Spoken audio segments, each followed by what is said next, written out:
La guerra por las Islas Malvinas se cobró la vida de 649 soldados argentinos. Y Entre Ríos no estuvo al margen de esta tragedia, provocada por un general de la nación que en 1982 buscaba aferrarse al poder y a sus privilegios a partir de una decisión que generó demasiado dolor y ausencias en tantas familias argentinas que quedaron destrozadas.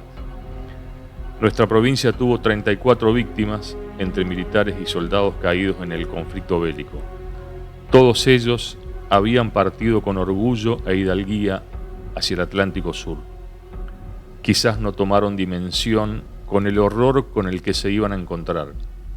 Tampoco lo vieron así sus familiares y amigos, porque había fervor por la recuperación de las Malvinas, aunque en realidad todo terminó en tragedia. Carlitos, cuando terminó la secundaria, pidió prórroga para poder estudiar medicina, porque él es de la clase 59, ¿sí? Y fue a La Plata a estudiar, y bueno, como nosotros éramos 6 hermanos, y bueno, y él quería ayudar a sus padres para poder bancar el estudio, ¿no es cierto?, como se dice. Él hacía allá, limpiaba colectivo, vendía verdura, todas esas cosas para poder ayudarse en el estudio. Él rindió mal una materia cuando estaba en 4º año, que fue cuando él tuvo que perder ese año y tuvo que realizar la conscripción con los de la clase 62. Así que él era estudiante de medicina y estaba en 4º año. Los sueños que él tenía era poder recibirse. Él era muy creyente. Él también se dedicaba, había entregado su parte de su vida a Dios.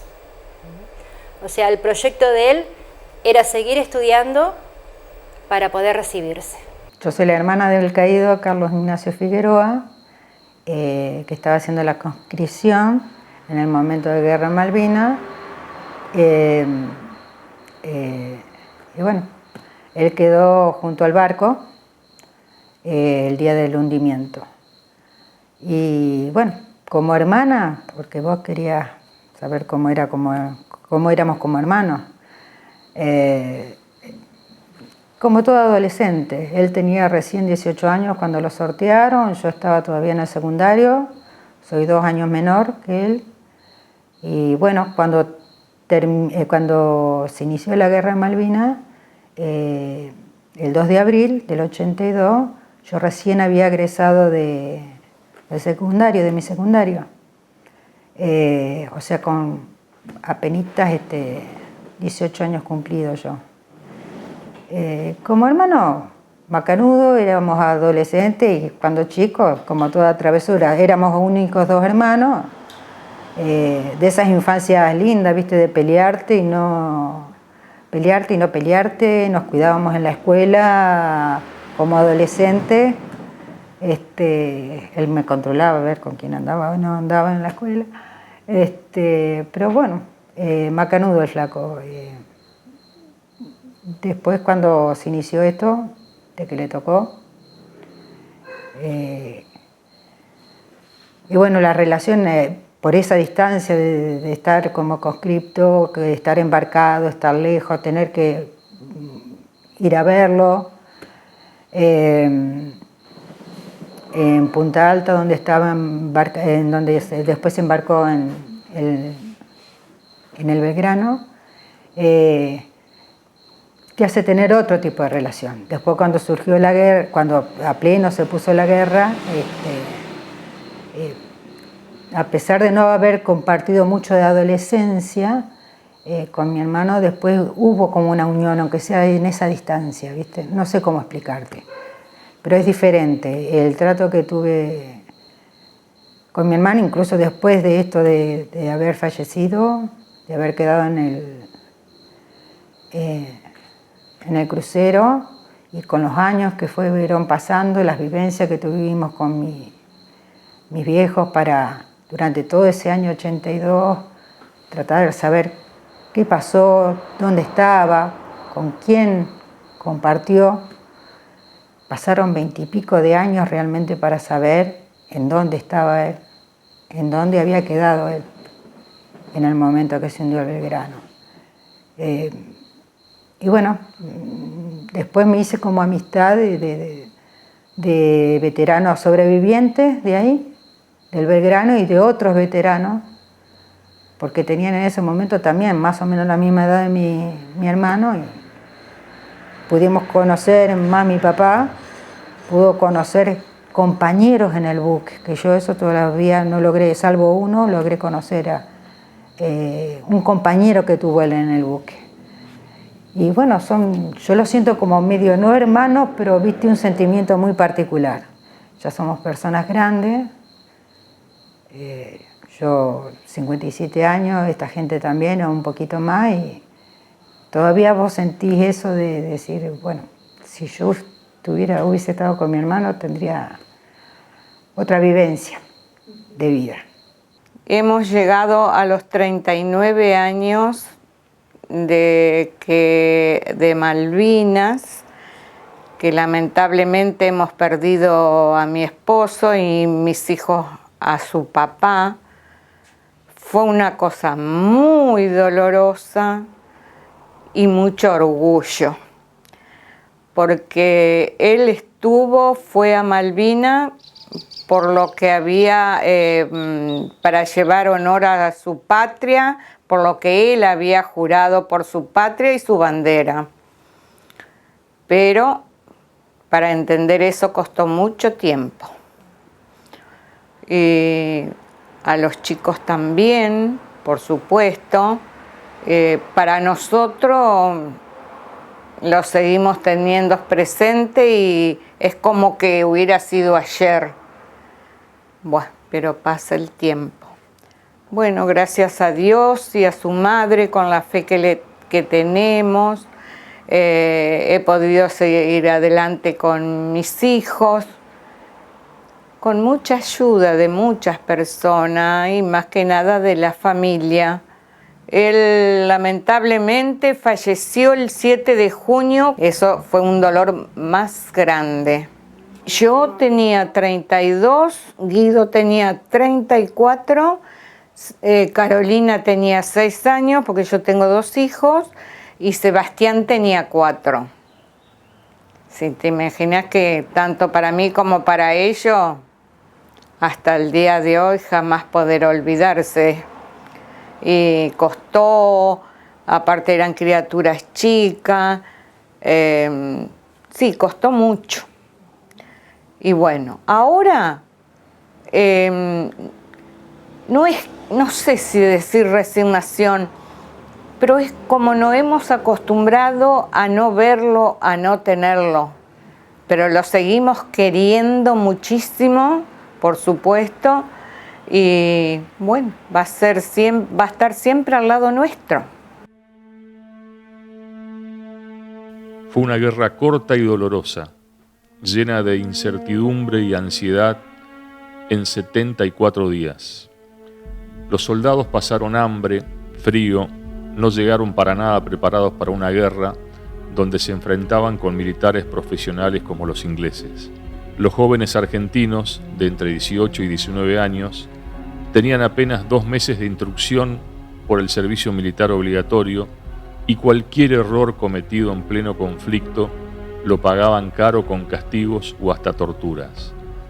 Tenían toda una vida por delante, pero se encontraron de golpe con la impotencia y el dolor por los que iban cayendo a su lado. Con la muerte por sorpresa y de modo artero, como sucedió con el criminal ataque al crucero General Belgrano el 2 de mayo de 1982, lo que provocó su hundimiento y la pérdida de 323 argentinos, o sea, casi la mitad de las bajas en todo el conflicto. Y era un pibe de 19 años cuando se fue, recién cumplido, y fue a Puerto Belgrano, a Punta Indio, y ahí le tocó en el crucero conjuntamente con algunos otros muchachos precisamente del barrio, conocido, ¿va?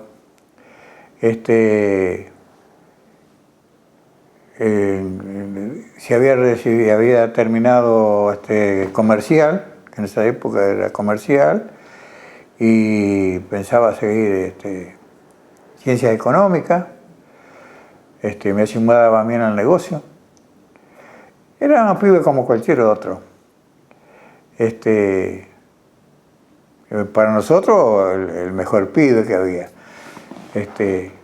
Y bueno, él estaba conforme con cómo le había tocado, había hecho amistades, tal es así que viajaba, no digo que muy seguido, pero viajaba cuando había un fin de semana largo, que había una cosa así, llegó a viajar en los colectivos charteados que había, porque de esa zona, de la zona norte y de la zona oeste de la capital,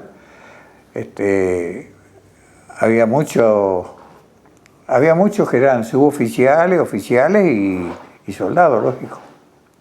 Así que nos visitaba y cuando venía repartía cartas por toda la zona. Yo cumplía 6 años ese año, tenía 5 años y medio, tenía una hermana de 1 año, mi papá tenía 30 años y bueno, él no era tripulante del crucero, sino que lo llamaron ese año cuando surgió lo de Malvinas, lo llaman para completar la dotación del crucero, para ser parte de uno de los 1093 hombres. Él era en esa época cabo principal maquinista, así que fue destinado a la sala de máquinas del crucero, el lugar donde supuestamente explotó la bomba, sala de máquinas, comedores, toda esa zona. Así que se supone que falleció, digamos, en el momento. Por ejemplo, me acuerdo cuando lo esperábamos al mediodía, que volviera de la base para comer. Nosotros vivíamos en esa época vivíamos en Punta Alta, cerca de la base naval de Puerto Belgrano, a las afueras de la base, no adentro de la base. Y bueno, mi papá iba y venía a la base y lo esperábamos al mediodía, me acuerdo, para comer. Eso me acuerdo qué sé yo, de la ida a la plaza. Me acuerdo de el día que mi mamá se internó para tenerla a mi hermana, es un recuerdo que me ha quedado grabado. Ese día que me quedé con él en casa y mi mamá internada, pero son así como instantáneas, momentos que me acuerdo. La historia de él, cómo empezó a estar en la Marina, es un poco cómico, ¿no? Él era medio rebeldón cuando era chico y llegó un momento que por defender a mi tía, o sea, la hermana de él, la más chica, mi abuela decidió mandarlo a una escuela militar, por así decirlo. Entonces se puso en coordinación con mi abuelo y dijeron, bueno, sí, vamos a mandarlo porque bastante rebeldón era mi papá. Entonces mi abuela hizo todos los papeles, todo, y lo metió, o sea, ingresó a la escuela mecánica de la Armada. Con el tiempo, cuando ellos se dan cuenta de dónde él está, en la escuela mecánica, ellos no querían que él estuviera tan lejos en la escuela mecánica, ellos querían en la prefectura. Y bueno, y él le preguntaron a él si quería salir y ir a la prefectura, y él dijo, no, yo me quedo acá. Y ahí empezó a hacer carrera, más o menos, si no mal recuerdo, creo que fueron a los 16 años que él ingresó. Él quería ser apuntador, creo que era, no me acuerdo muy bien, y no pudo serlo porque él era daltónico. Entonces lo dejaron en la cocina, le gustó y ya directamente quedó como cocinero. Y bueno, estuvo por muchos barcos. Yo tengo más o menos algunos. El García Domecq, que acá está la foto, que es en la que él estuvo. Después creo que estuvo también en el 25 de mayo, que sería el portaaviones también. Todos en la cocina. Y el último destino que él tuvo fue en el crucero.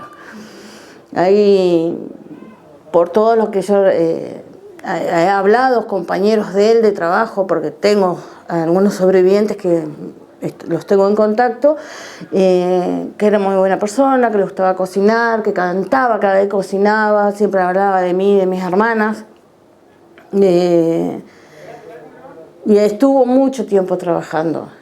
Nosotros cuando lo llaman para embarcar de vuelta en el crucero por las Malvinas, nosotros estábamos acá en Paraná de vacaciones. Nosotros no estábamos acá, estábamos en Buenos Aires, Puerto Belgrano estábamos. Y eso más o menos fue en febrero, así que ahí nomás nos volvimos a Puerto Belgrano y bueno, y ahí empezaron todos los preparativos para que él pueda irse. Y de ahí en más, bueno, no sabemos más nada. Yo tenía 4 años. Yo recuerdos puntuales no tengo. Sí, algunas imágenes, por ejemplo, yo lamentablemente de él, su voz, su sonrisa, sus ojos, su cara, yo no me las acuerdo, lamentablemente no me acuerdo. Tengo imágenes que, por ejemplo, cuando agarró una chicharra en la mano y nos asustaba a mí, a mi hermana, y la queríamos ver, o agarró un esfuerzo con una lata de aceite y nos asustaba, o sea, siempre jugando con nosotras. Cada vez que viajaba y volvía nos traía cosas, pero yo puntualmente de él no tengo muchos recuerdos, y menos de ese momento en que él se fue y cuando le avisaron a mi mamá que él era uno de los desaparecidos. Así que muy pocas cosas. Estaba haciendo servicio militar y ya directamente había acomodado las cosas como para venirse de baja porque le tocaba la última baja. Tal es así que llegaron a llamar gente que habían dado de baja, la llegaron a llamar para que los reincorporaran nuevamente.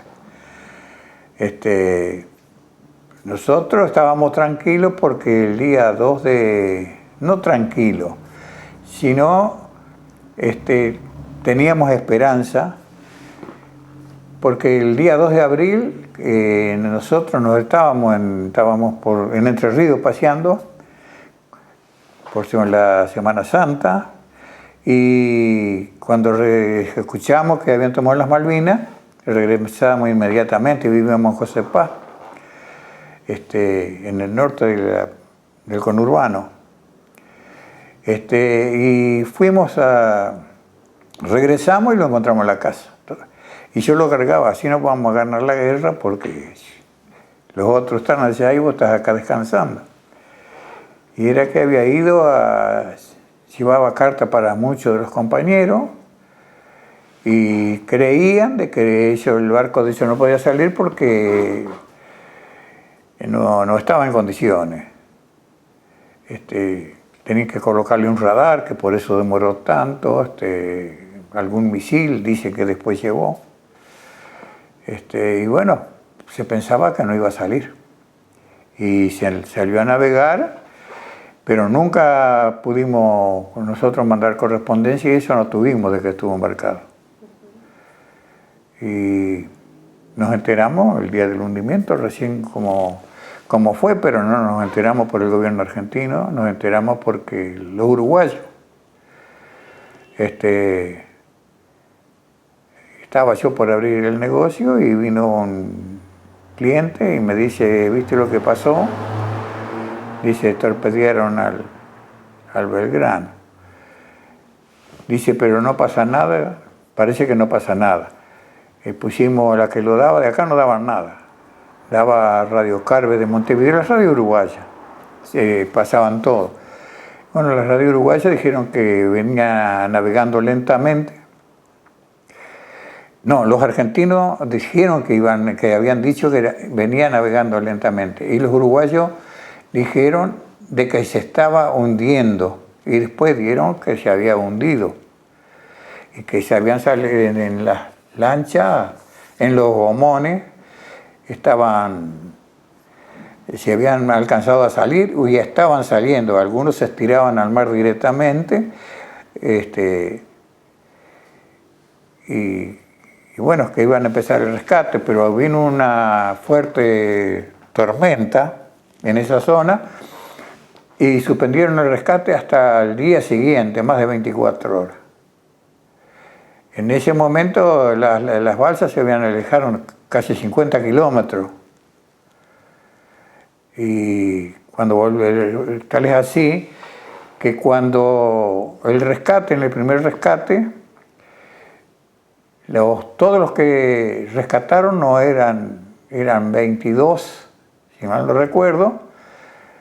No había ningún suboficial ni soldado, eran todos los jefes. Así que estaba Bonzo, estaba el que en este momento no me sale porque con los años se me están yendo los nombres. Me acuerdo la cara del segundo en mando, pero no me acuerdo el apellido. Y yo pensé, van a salir todos los demás, y esa idea, los demás y los soldados lo van a dejar para lo último. Bueno, empezaron a rescatar las balsas, y algunas con 5, y a lo mejor estaban muertos de frío, en otras estaban recargados, en otras se calentaban entre ellos hasta orinándose. Rescataron algunas balsas con los cuerpos ya congelados. Y bueno, había distintas informaciones. Yo viajaba todas las noches, iba a la Armada, al retiro, para tener informaciones. Como yo iba por mi hijo, había cantidades que iban de noche o a cualquier hora. Y asimismo teníamos comunicaciones con el sur, con distintos hospitales se hablaba, y había un vecino que tenía un conocido y nos informaban todas las noches por teléfono. Y nos metían escandalosamente. Está bien que nos metían en el sentido que a los 4 o 5 días ya se sabía los que se habían salvado. Y yo no me di cuenta cuando se veían las listas, porque en las listas tenían distinto color, pero uno en la desesperación, no es distinto color, sino más fuerte escrito uno que los otros. En las planillas figuraba fulano de tal, soldado tal clase, y daban, los demás no se sabía qué era, pero con una letra fina, un suponer. Y la otra estaba con marcador. Y ellos sabían los que se habían muerto, porque donde dieron los 2 torpedos eran en el dormitorio y en una parte del comedor.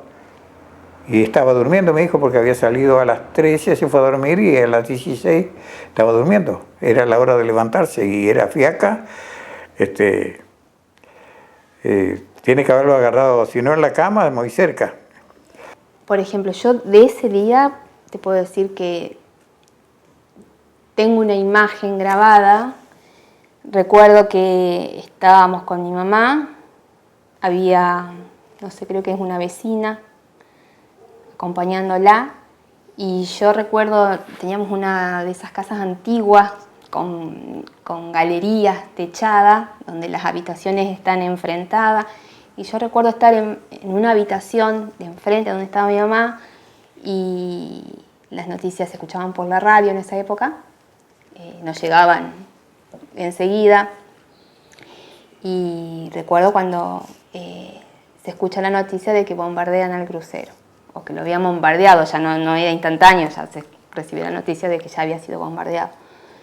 Y recuerdo que mi mamá se descompensa, y bueno, yo más vale, no entendía, digamos que después fui construyendo esos recuerdos y los fui relacionando con la noticia y con lo que significó.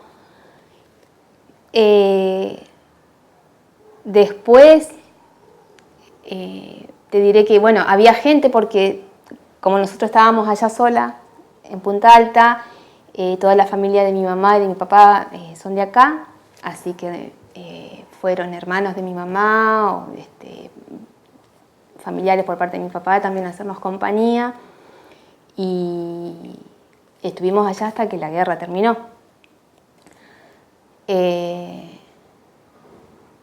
Y en ese transcurso, bueno, mi mamá que me cuenta, ¿no? O me dice que, bueno, me explica que mi papá no va a volver. Yo la única relación por ahí que tenía con la muerte era un abuelo que ya había fallecido, que yo sabía que estaba en el cielo, entonces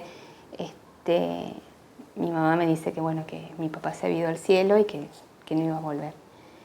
Y después de eso, como que no sé, como que se hace un hueco, ¿viste? En los recuerdos, en la memoria.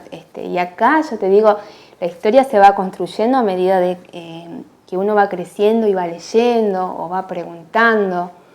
En el momento no supe por qué no volvía más, simplemente que no volvía. O sea, la cuestión de la guerra y todo lo que sucedió, no lo asimilé en el momento. Lo vas asimilando después, cuando, por ejemplo, empecé la escuela. En la escuela, en los primeros años, se recordaba, bueno, siempre se recuerda, ¿no? Pero en los primeros años que se empezaron a hacer los actos escolares en conmemoración a Malvinas,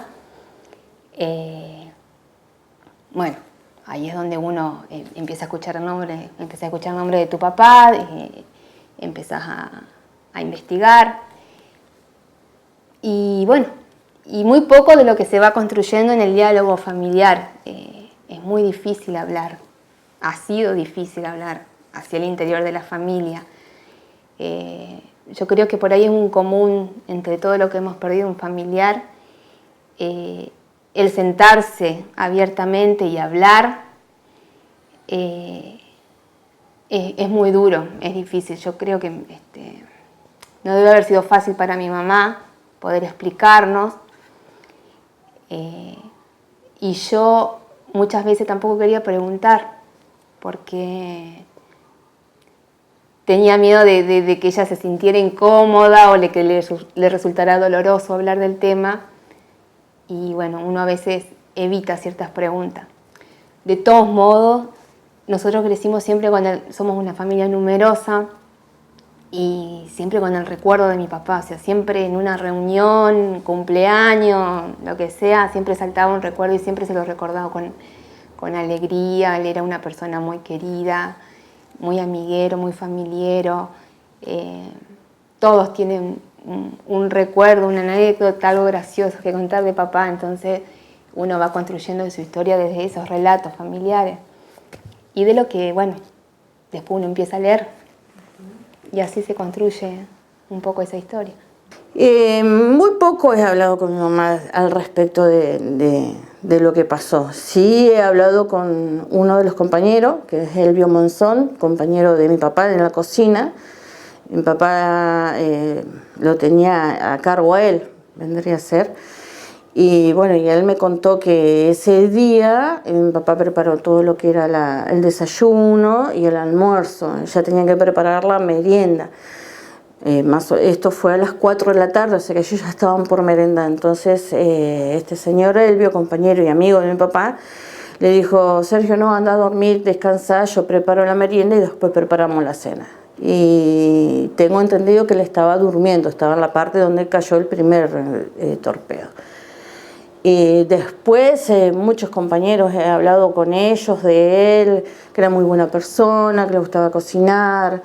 Mi mamá me contó que a nosotros, por ejemplo, para los cumpleaños de nosotras tres, él cocinaba todo, la comida, el postre, las tortas, todo. Y él invitaba gente, hasta 30 personas iban a los cumpleaños de nosotros, que él invitaba para todos. Nada, después tengo otro compañero que también le enseñó todo lo que él actualmente sabe de la cocina, se le enseñó a mi papá. O sea, una persona muy buena, muy amable, nunca decía que no. Por ejemplo, a los oficiales, cuando ellos tenían algún evento, un casamiento, cumpleaños de 15, fiestas, los llamaban a mi papá para que les cocinara y le hiciera todo el catering. Y él nunca se negaba, siempre lo hacía. Así que por ahí voy recolectando datos, porque yo hice con otro señor, también amigo de mi papá, que me conoce a mí de chiquita y a mis hermanas también, obvio, ¿no? Armamos una campaña por Facebook en todas las páginas de la Armada, de los sobrevivientes, de de los familiares de caídos, de todos, armamos una campaña para buscar compañeros de mi papá, que me quisieran contar anécdotas, fotos, cosas de él. Y bueno, tuvo sus frutos, encontré unos cuantos, se han puesto en contacto conmigo y charlamos, ellos me cuentan cosas de mi papá, así que es lindo, es muy lindo. Al terminar la guerra, miles de soldados regresaron a sus casas, pero salvo excepciones, el Estado no notificó oficialmente la muerte de los que no volvieron. Llegaron derrotados, en absoluta soledad, descuidados, con problemas físicos y mal alimentados. Y la sociedad argentina nunca los reconoció, más allá de homenajes y medallas de cada 2 de abril. Muchas de las víctimas fueron sepultadas en un cementerio de las islas y permanecieron allí sin ser identificados durante décadas. Nosotros lo vivimos con un poquito de dolor, pero a su vez con orgullo.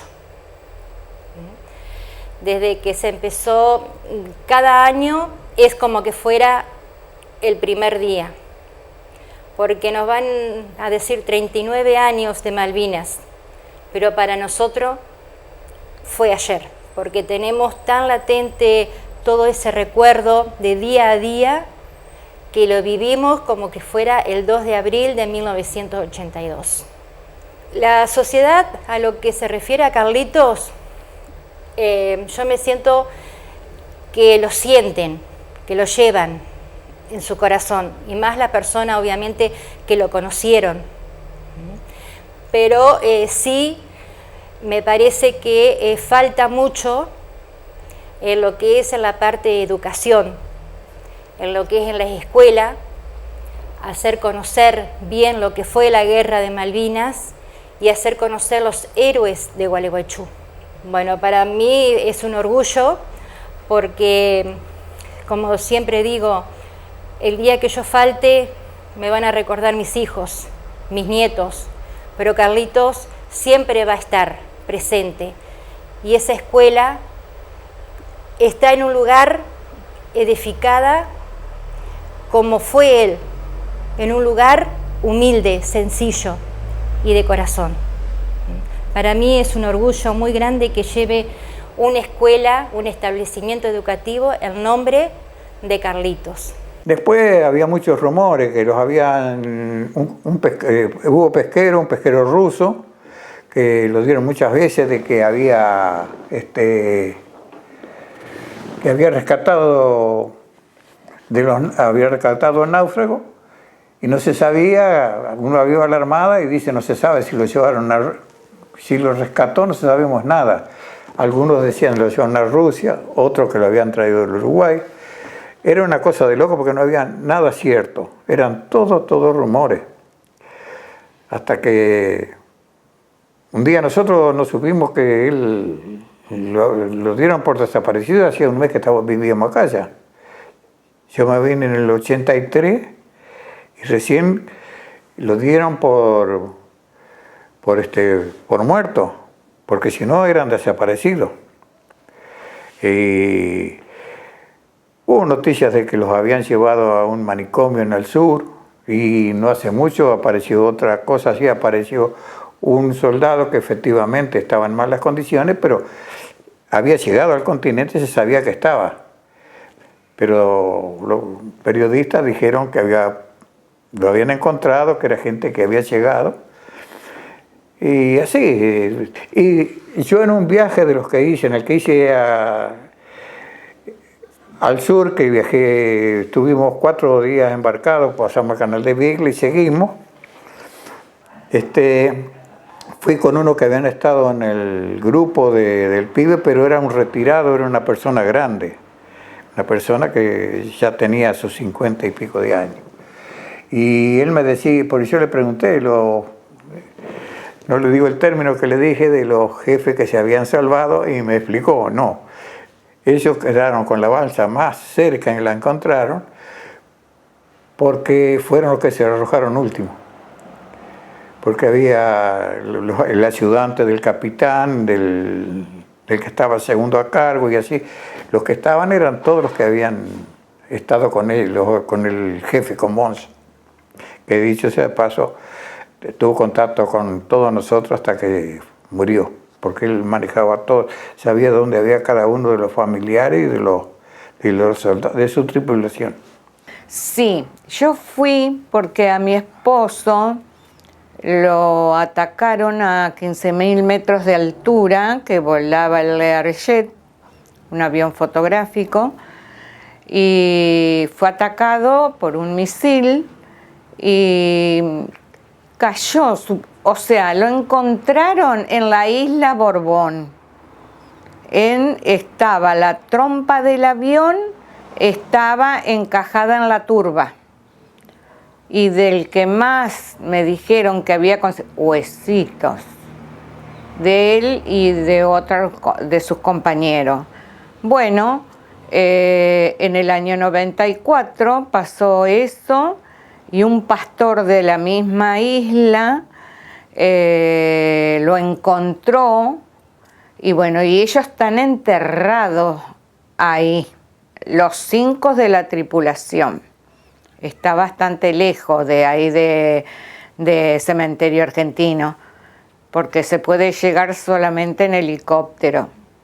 Bueno, eso fue una cosa linda, terminar una parte de su vida, de la otra parte la tenemos nosotros.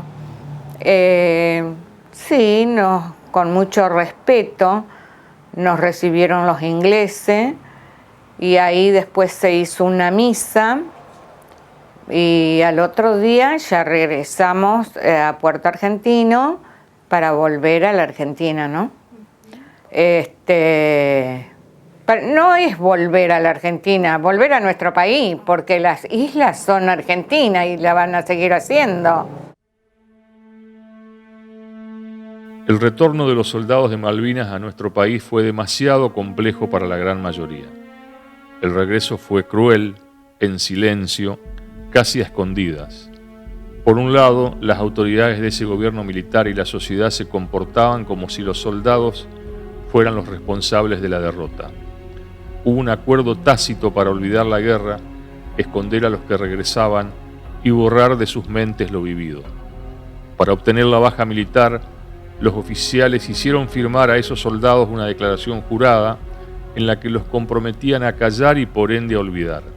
El dolor, las humillaciones, la frustración, el desengaño, la furia, quedaron dentro de cada uno de los soldados hasta tornarse insoportables en muchos casos.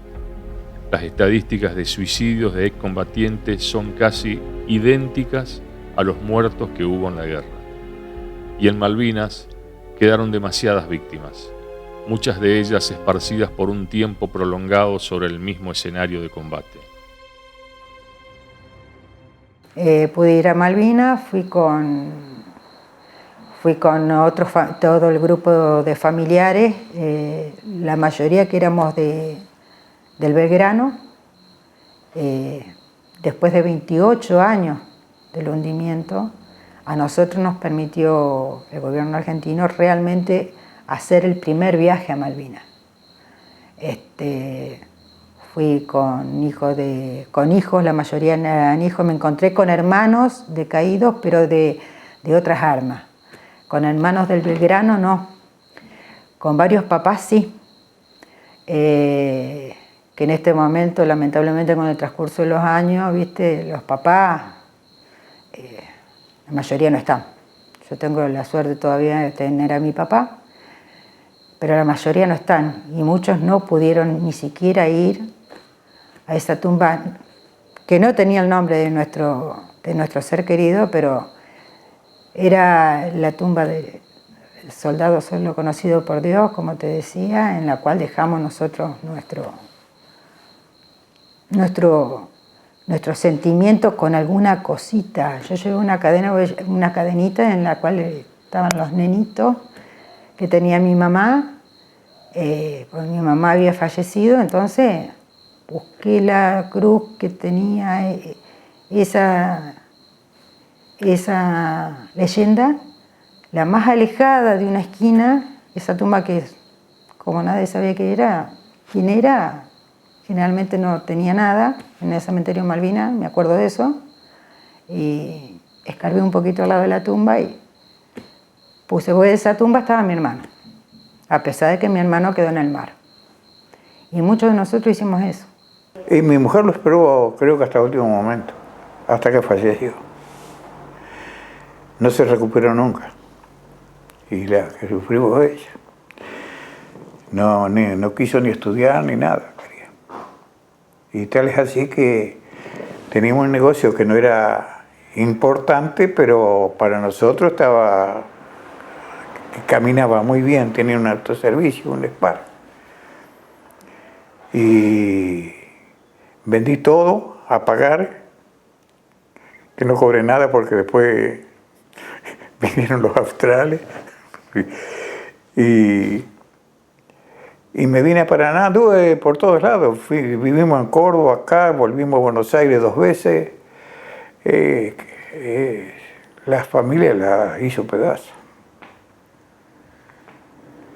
Y así como yo, todo lo que he hablado, porque los de la provincia de Entre Ríos, los familiares, los conozco a todos porque los he recorrido cuando han tenido que hacer los viajes, en infinidad de veces he ido a todas las casas de todos.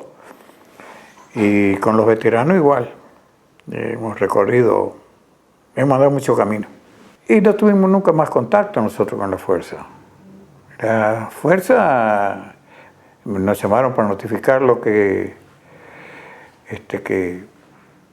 habían mandado una comisión para que dijeran que había fallecido. Tal es así que como no nos encontraron, yo para juntarme con la bandera, con esta bandera, la tuve que ir a pedir a la Armada, la conseguí hace 5 o 6 años, pero no, porque yo fui a pedirla porque con otro me acompañía a alguien, y ya que estaba en el departamento Malvinas, pude hablar con un alférez que estaba a cargo de los veteranos, y le dije, a mí nunca me dieron la bandera, que le dieron a todo el mundo, porque me querían dar por cualquiera, yo quería la que me correspondía. Y bueno, y ahí nos enteramos de que, por ejemplo, a Vila de acá no le habían dado el sable, a Cabré, a varios no les habían dado lo que les correspondía, a Falconieri, el de la aeronauta, el piloto, y no pudimos conseguir que hicieran un acto en Paraná para que viniera la comisión a entregar la bandera y los sables. Un veterano habló con el intendente de Villaguay y no se animó.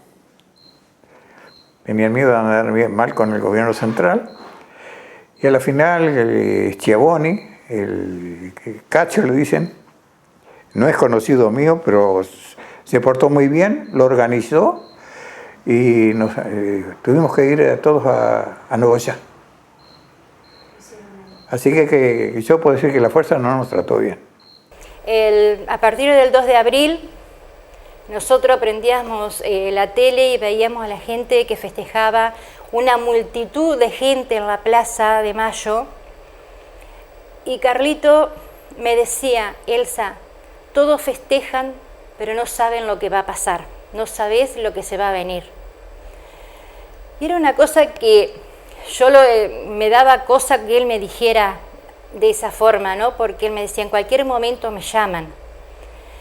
Y vos decís, llaman a un grupo, a personas para que vayan a una guerra. Y él pensaba, sí, me van a llamar. La gente lo festejaba tanto sin saber las consecuencias.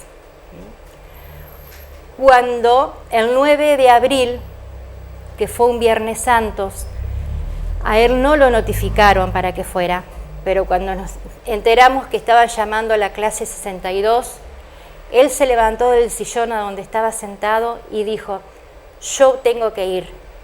Y mi mamá y mi papá le dijeron, no vayas hasta que no te notifiquen. Y él dijo, yo tengo que estar con mis compañeros y tengo que ir a defender la patria. O sea, él fue por amor a la patria y por solidaridad a sus compañeros. Carlito unos días antes me había dicho, estábamos los dos conversando y él me dice, yo no sé qué es lo que Dios me pide de mí. Y yo le dije, ¿tenés miedo que te llamen para ir a la guerra y te maten? Dio un paso atrás y levantó las manos y dijo, si tengo que morir, que sea la voluntad de Dios. Y la última vez que lo vimos fue el 9 de abril, que partió a las 15 horas de la terminal vieja, y a partir de ese día ya no lo volvimos a ver.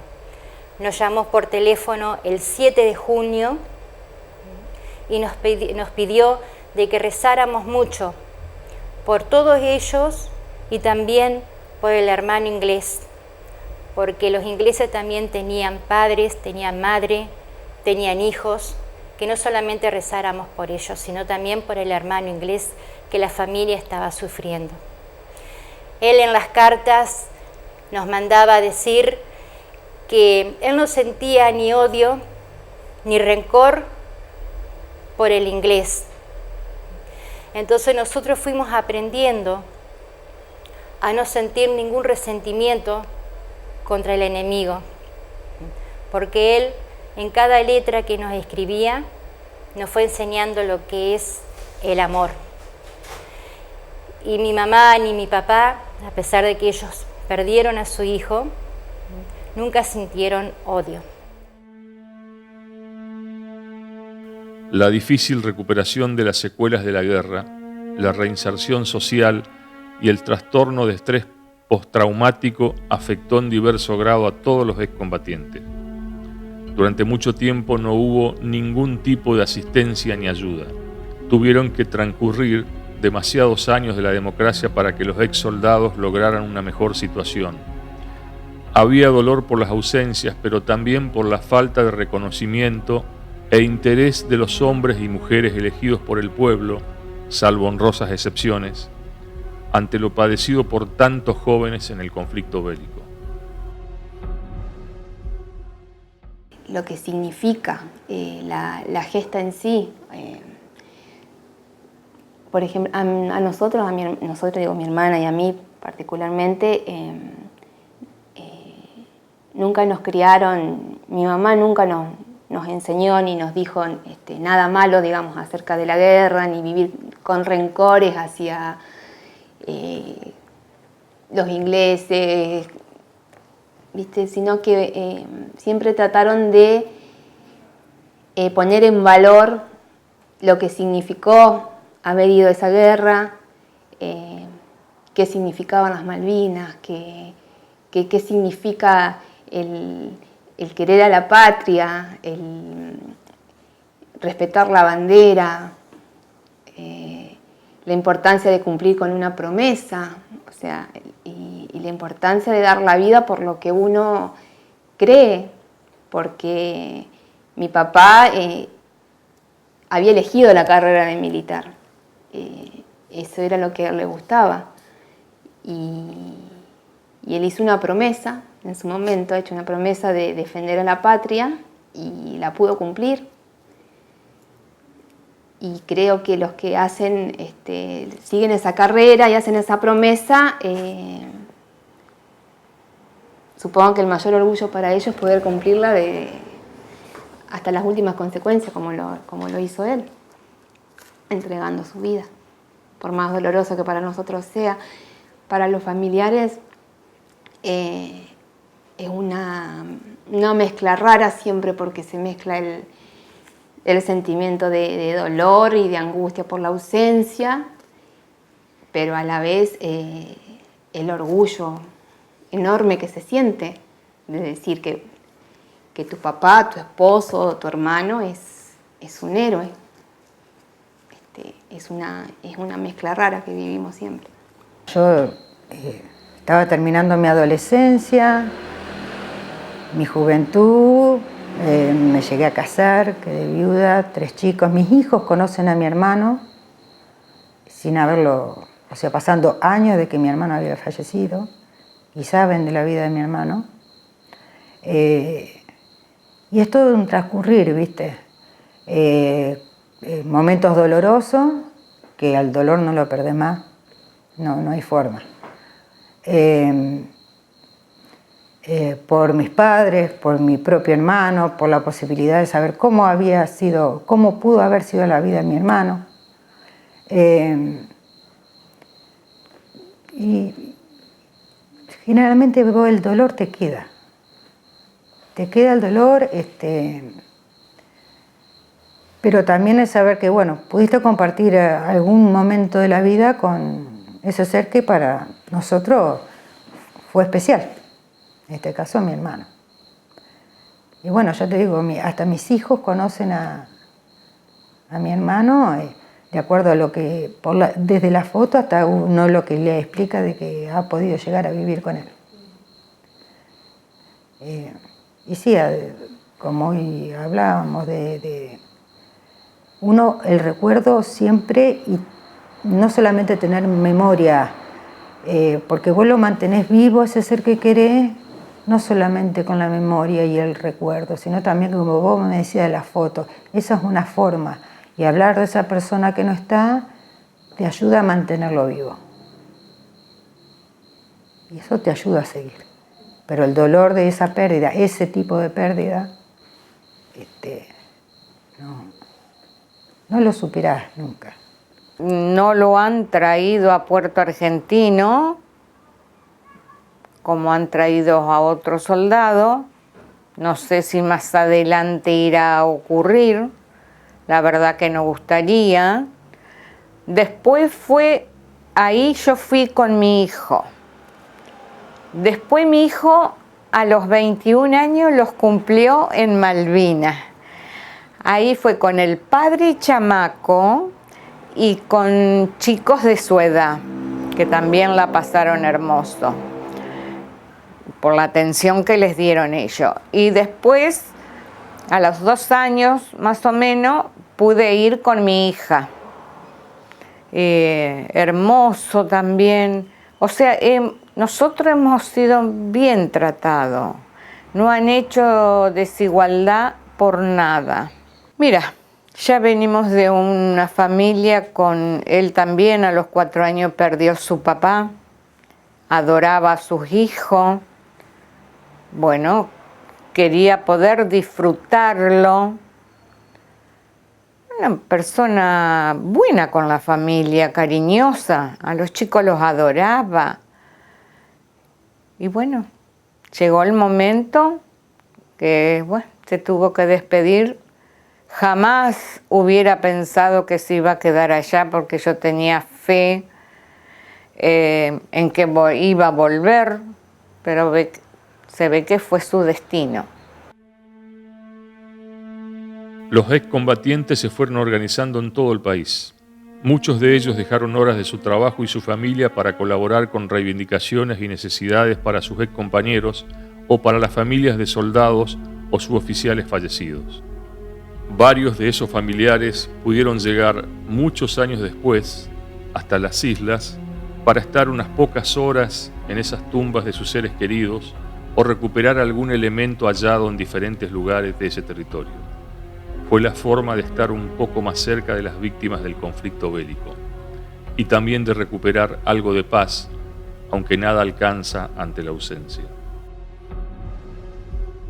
Yo les quiero agradecer de corazón, ¿no? Porque esta oportunidad que nos hagan una entrevista a nosotros, a los familiares, no es muy común, porque siempre no es por desprestigiar o dejar de lado a los veteranos, porque ellos también necesitan el reconocimiento de la gente, del pueblo argentino, que los reconozca, porque ellos estuvieron muy rezagados hasta el día de hoy. Pero a nosotros los familiares no somos reconocidos. Muchas veces en las entrevistas siempre están los veteranos y ellos cuentan sus vivencias. Y nosotros los familiares es muy difícil, muy difícil sobrellevar tantos años, ya el año que viene son 40 años de que él no está, y uno los espera. Yo, por ejemplo, yo lo espero a mi papá. A mí me encantaría cocinar con él, a mí me encanta cocinar, me encanta. Me encantaría que él hubiera estado acá, poder cocinar con él, que esté con sus nietos. Y como te dije cuando hablamos por teléfono, los que tienen a su papá, no solamente los veteranos, ¿no?, sino todos los que tienen su padre y su madre, o que lamentablemente lo perdieron, fallecieron, van a un cementerio, les llevan una flor, van y los visitan cada vez que quieren. Yo no puedo, yo no tengo esa oportunidad. Y eso es lo que más a mí me causa dolor, porque no es fácil ir hasta donde el hundimiento, o ir a Malvinas, que está el cementerio allá. No es algo que yo pueda decir, bueno, me voy. No. Y el reconocimiento hace falta mucho. Por ejemplo, los 2 de mayo también, si no vamos los familiares, no va nadie al acto a recordarlos. Creo que también es una forma de que quedó pendiente y que queda pendiente es el reconocimiento hacia nosotros, los familiares, que un abrazo, una palabra o solamente un acompañamiento en un acto, eso está bueno, porque nos hace bien a nosotros también. No es fácil crecer sin un papá. Somos muchos hijos que no hemos tenido a su papá, también muchas madres que han esperado a su hijo. Mi abuela siempre dijo que para ella él no estaba muerto, sino que él estaba vivo y ella lo esperaba. Y en cierta forma yo también hago lo mismo, yo lo espero verlo, espero escuchar su voz, como te dije, cocinar, compartir cosas con él. Bueno, lamentablemente nunca lo pude hacer. Los recuerdos que tengo y son los que trato de mantener, o que me vienen. No pienso nunca en la muerte, y yo no le tengo bronca al soldado inglés, que conste, porque el inglés cumplió con la orden que le dieron, como la orden que le dieron de acá a los soldados de acá. Así que yo no le tengo bronca. Las guerras son todos por intereses, y por eso yo no puedo estar en contra ni contra la familia ni nada. Y cuando han ido ella que fue a Malvinas, los soldados ingleses la han tratado bien.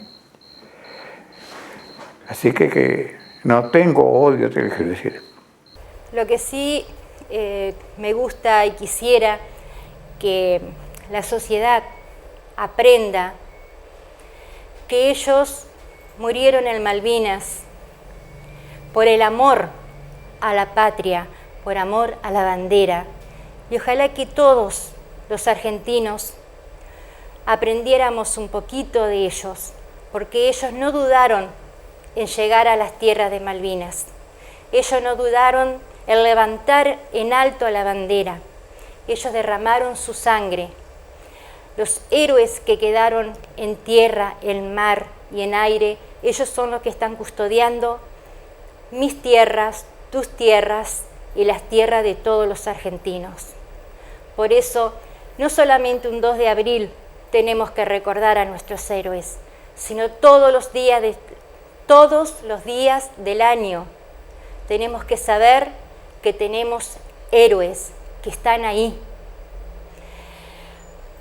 Por eso siempre digo, un abrazo y un fuerte aplauso para todos los héroes que están en Malvinas y por todos los veteranos que pudieron volver y que son la historia viviente de nuestra historia argentina. Y del flaco, cuando venía que tenía esos permisos, venía con el uniforme, generalmente llegaba a la madrugada, llegaba a casa y yo siempre, porque él siempre me cargaba, llegaba, varias veces llegó con un compañero el 25 de mayo,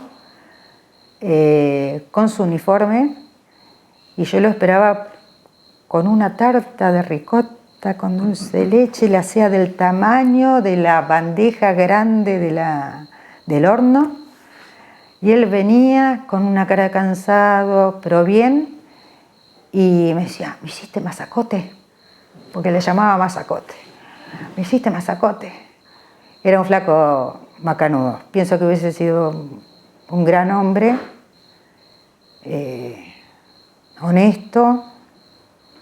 En este momento, a pesar de por mi hermano, no porque haya sido mi hermano, pero sí siempre fue honesto, siempre fue fiel, siempre fue cuidador.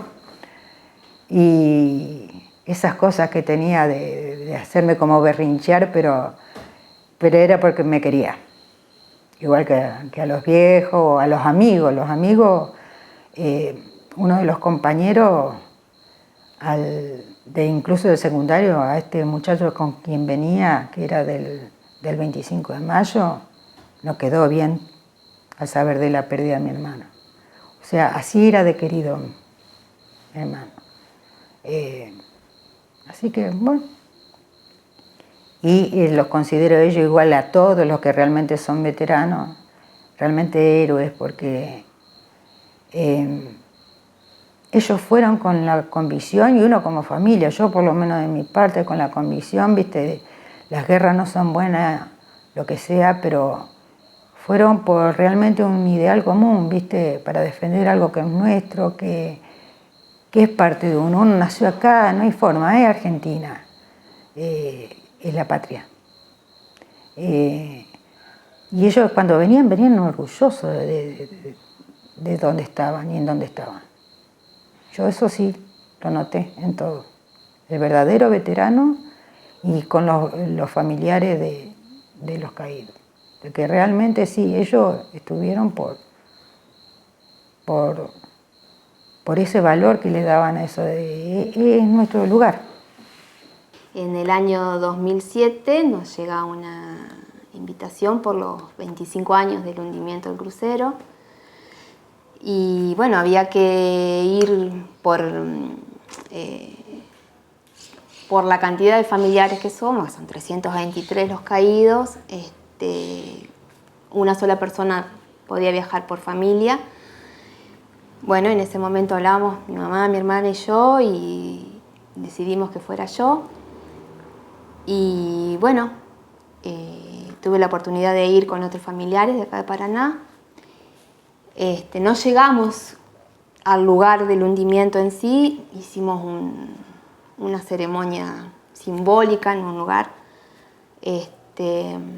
Así que bueno, fue un momento muy emotivo. Viajamos con también sobrevivientes, con muchas mamás. Y bueno, la verdad que fue bastante duro porque viajar sola no fue fácil. En un viaje donde las emociones estuvieron a full todo el tiempo, se hizo complicado, pero bueno, nos contuvieron mucho. La verdad que la gente de la Armada nos cuidaron todo el tiempo. Y para mí fue la oportunidad de darle la despedida a mi papá y de poder enterrarlo. 25 años después, perdón, pero cada vez que me acuerdo me emociono. La verdad que el lugar era hermoso. Un día muy tranquilo porque el mar generalmente está bravo en esa zona, y el mar estaba re tranquilo y el cielo celeste. Y cuando volví, mi hermana me esperaba en la puerta de casa. Y lo único que le pude decir fue que se quedara tranquila, que papá estaba en el mejor lugar que podía estar. Era precioso. Para un marino también el mejor lugar donde puede descansar es en el mar. Y más allá de que durante años se hizo muy difícil el hecho de no tenerlo en algún lugar donde llevar una flor o un lugar físico donde vos supieras que él está ahí enterrado, como están muchos en el cementerio de Darwin. Fue un tema difícil de digerir. Para mí fue muy difícil de digerir durante muchos años. Y haber hecho ese viaje me trajo mucha paz. Me permitió cerrar un círculo,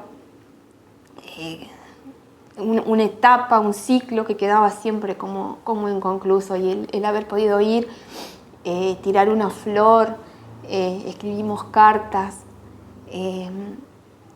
y el hecho de estar con mucha gente que sentía exactamente lo mismo, fue un momento de mucho alivio.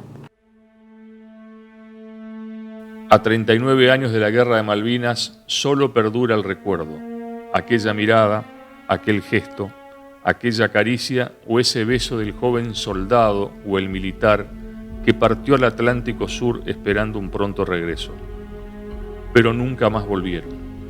La guerra acabó con sus vidas y con sus sueños, con la de ellos y la de sus familiares más directos.